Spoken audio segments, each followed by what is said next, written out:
Parlour का तमाम तर अमला, जो बाकी दीगर वहां पे बच्चियां होती हैं जो कि मेकअप कर रही होती है, वो डर कर बाहर आ जाती हैं और लोगों को बुलाने के लिए आहो बका करना शुरू कर देती, शोर शराबा करना शुरू कर देती है। तब तक बहुत देर हो जाती है कि ये मुलजिम इस दुल्हन को पै दर पै कई छुरियों के वार करता है और वार भी इसकी गर्दन पर करता है, जिसकी वजह से ये दुल्हन मौके पर ही दम तोड़ देती है। इसके बाद ये मुलजिम खुद को भी नुकसान पहुंचाने की कोशिश करता है, खुद सोजे की कोशिश करता है और अपने गले पर भी छुरियों के वार कर लेता है। इसकी तस्वीर भी इस वक्त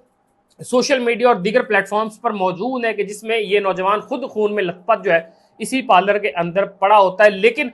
शदीद जख्मी होने के बावजूद तशवीशनाक हालत में इसको पहले लोधरा और फिर इसको बावलपुर में जो है वो भेजा जाता है इलाज मुआलजे के लिए। और पुलिस के मुताबिक इन दोनों का आपसी ताल्लुक बहुत गहरा है। ये लड़का इस सिदरा नामी दुल्हन का फुफ्फो का बेटा बताया जा रहा है और रिश्ते के हवाले से इन दोनों खानदानों की काफी अरसे रंजिश भी चल रही थी। और इस हवाले से ये भी डेवलपमेंट सामने आई है कि पुलिस का कहना है कि हमने सेक्शन 302 के तहत इस मुलजिम के खिलाफ FIR भी लॉन्च कर दी है, चूंकि अब वो खुद बहुत ज़्यादा तशवीशनाक हालत में है, जिसकी वजह से अभी कोई कार्रवाई अमल में नहीं लाई जाएगी। अलबत्ता जैसे ही उसकी हालत कुछ बेहतर होगी तब इसके खिलाफ कार्रवाई अमल में लाई जाएगी। और